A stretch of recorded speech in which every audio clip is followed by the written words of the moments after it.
Assalamualaikum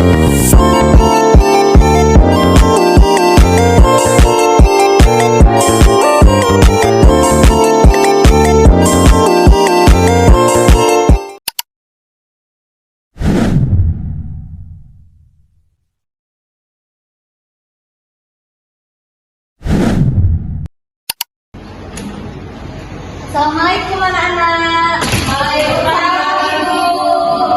Apa kabar anak-anak Ibu semuanya? Baik, Ibu. Baik, sebelum mengawali pelajaran hari ini ada baiknya kita berdoa. Silakan kita kelas dipimpin doanya. Baik, marilah kita berdoa agar pembelajaran hari ini bisa berjalan dengan lancar. Berdoa menurut kepercayaan agama masing-masing. Berdoa dimulai. Berdoa selesai. Baiklah, apakah anak-anak Ibu semuanya hadir? Hadir, Ibu.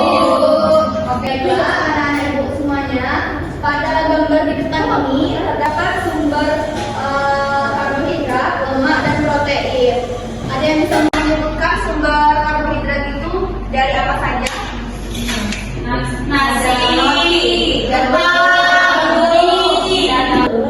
Kalau sumber dari lemak apa? dan minyak. Lalu sumber protein Dari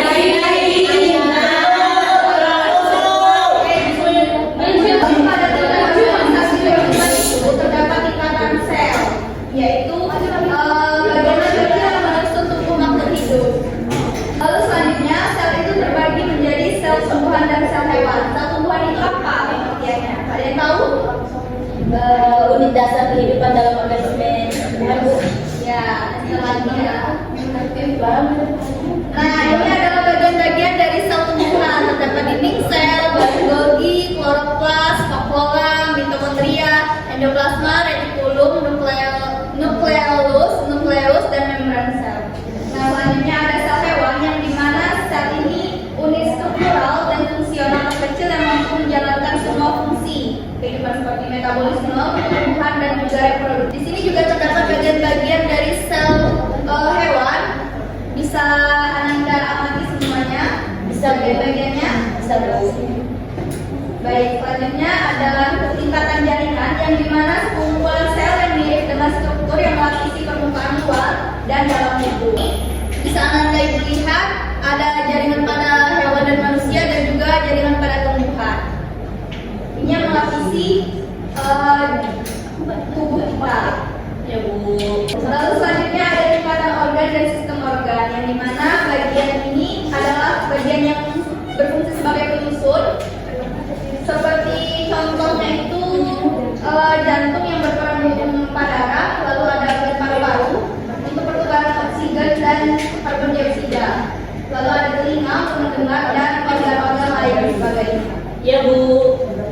Lalu di tingkat organisasi kehidupan ini ada tingkat individu yang dimana mempelajari tentang molekul-molekul penyusun sel dan berbagai proses yang erat kaitannya sebagai pendukung kehidupan. Nah, di sini juga terdapat tingkat organisasi kehidupan berupa ekosistem yang terdiri dari makhluk hidup, abiotik, dan Biotik. Baik. Lalu juga ada manfaat mempelajari biologi ini. Ada manfaat di bidang pertanian, di bidang peternakan, dan kedokteran.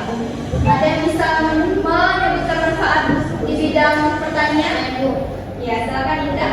Di sini ada manfaat mempelajari biologi dalam bidang pertanian, yaitu petani dapat memilih dan menghasilkan jenis tumbuhan yang bersifat unggul dengan menerapkan ilmu botani, fisiologi, dan anatomi dan genetika.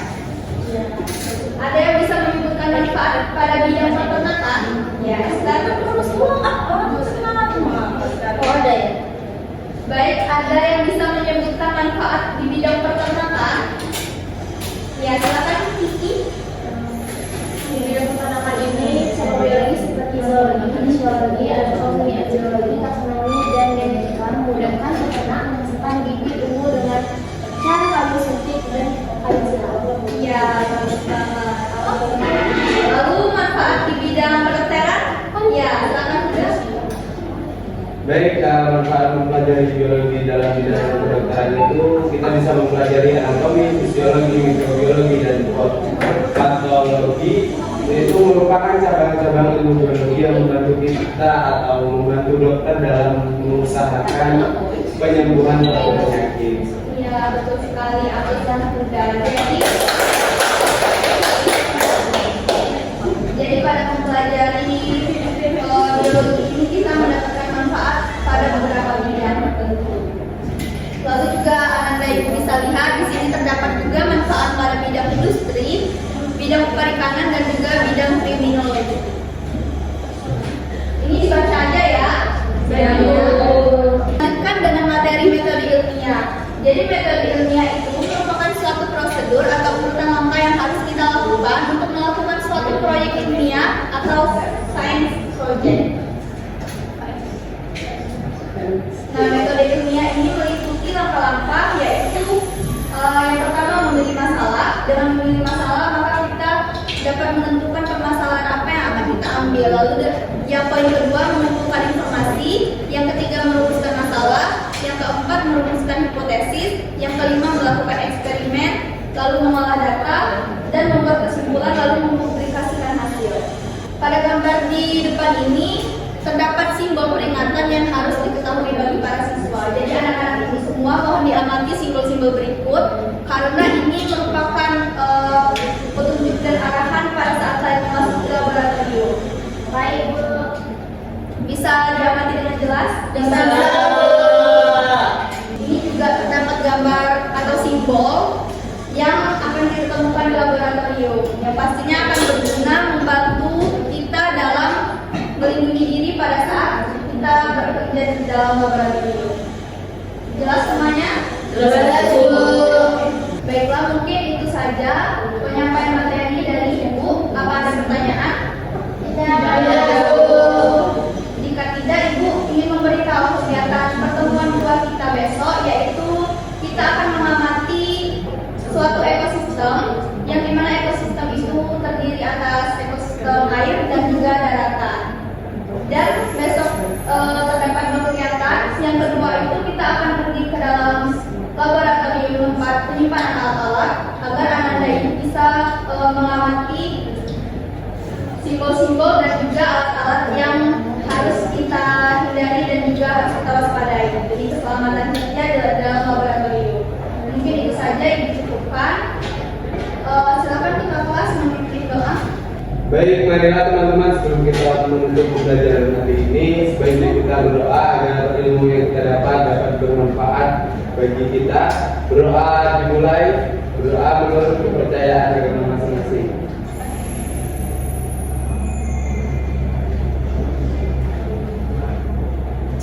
Berdoa selesai, beri salam. Assalamualaikum warahmatullahi wabarakatuh. Waalaikumsalam warahmatullahi wabarakatuh. Terima kasih, Ibu.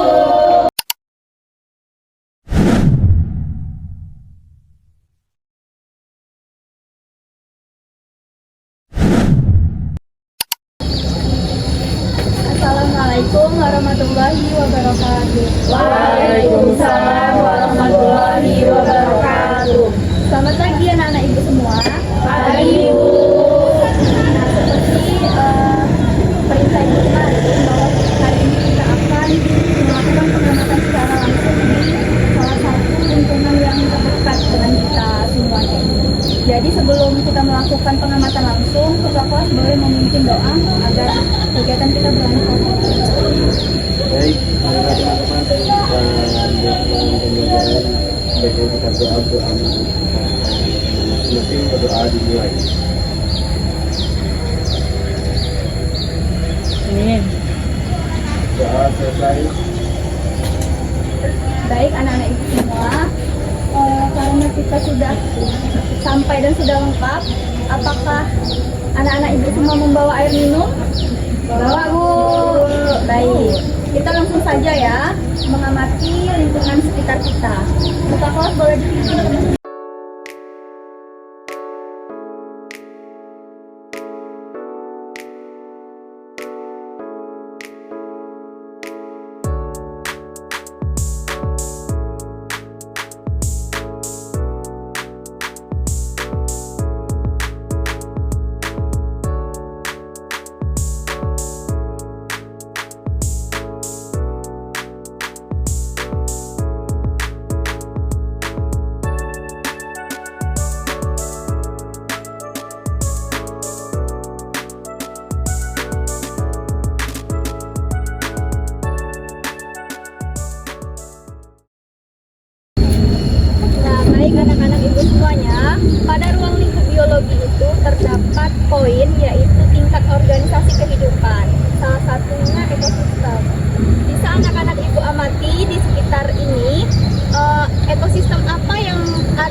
betul sekali ya.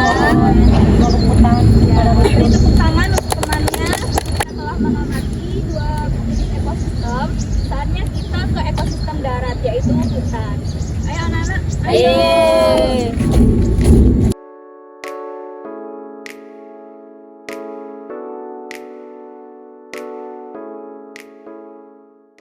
Baiklah, anak-anak itu semuanya. Kita sekarang telah sampai di ekosistem apa? Darat. Ya, benar sekali. Jadi pada ekosistem daratan dan air itu terdapat dua komponen. Apa saja? Ada yang tahu? Saya, Bu. Siapa? Saya Bu duluan, komponen biotik dan abiotik. Ya, betul sekali. Ada yang bisa menyebutkan komponen abiotik apa aja? Abiotik. Ya, silakan Windy. Komponen abiotik ya Bu. Komponen abiotik itu adalah komponen yang tak hidup. Seperti ada udara, air, suhu, kelembapan, dan lain-lain. Ya, benar. Kalau komponen biotik apa aja? Contohnya? Komponen hidup, manusia, hewan, tumbuhan. Ya, beri tepuk tangan. Apakah anak-anak ibu semua di sini sudah paham apa itu ekosistem dan apa saja yang terdapat di dalam ekosistem itu? Ada yang bisa menyebutkan pengertian ekosistem? Ya, silakan Epifani.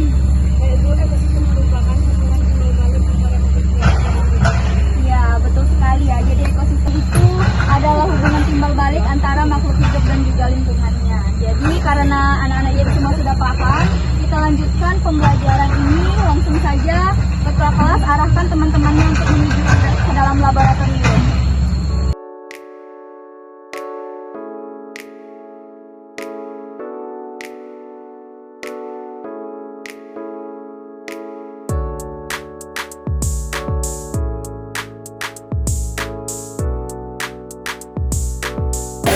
Kita hari ini yaitu mengamati laboratorium yang dimana laboratorium ini terdapat alat-alat yang harus kalian ketahui.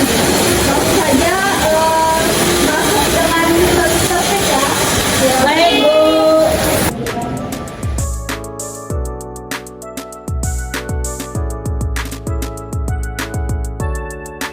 Beberapa zat berbahaya yang harus kita waspadai. Oh ini ya Bu. Iya, itu harus kita waspadai ya Windy. Oh iya banget itu Bu. Iya itu juga. Jadi bisa kalian amati di sini banyak banget jenisnya. Itu seperti yang kita pelajari kemarin, ada simbol-simbol yang wajib kita waspadai pada saat bekerja di dalam laboratorium. Itu berarti mudah terbakar. Iya, betul banget.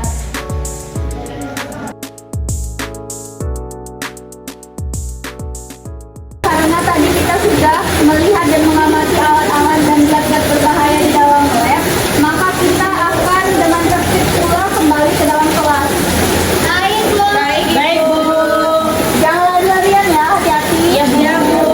Nah, itu semuanya setelah tadi kita mengamati alat-alat di laboratorium, Ibu ingin membagikan AKPD kepada dua kelompok. Kelompoknya sudah dibagikan?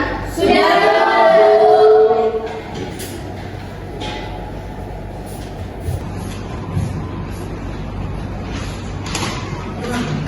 Silakan dikerjakan sesuai prosedur perintahnya ya. Baik.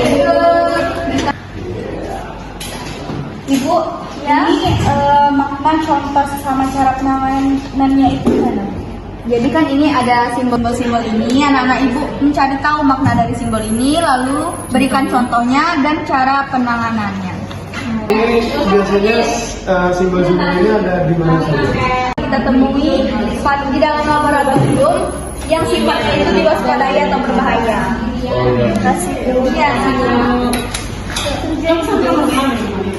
waktunya mempresentasikan hasil dari kerja kelompok yang telah dikerjakan. Silakan masing-masing perwakilan kelompok maju ke depan.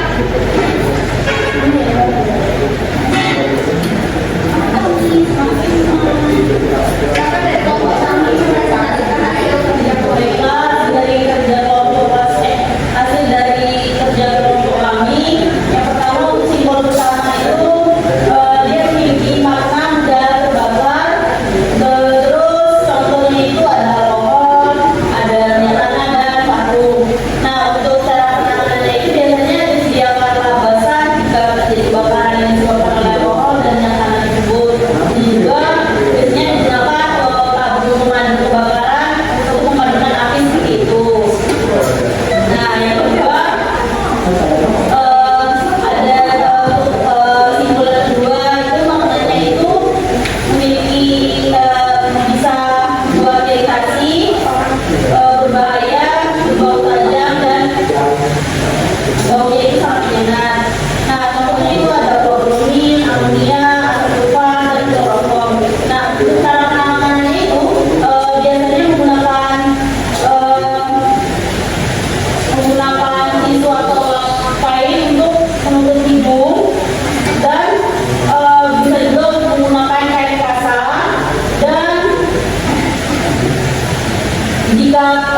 ini agar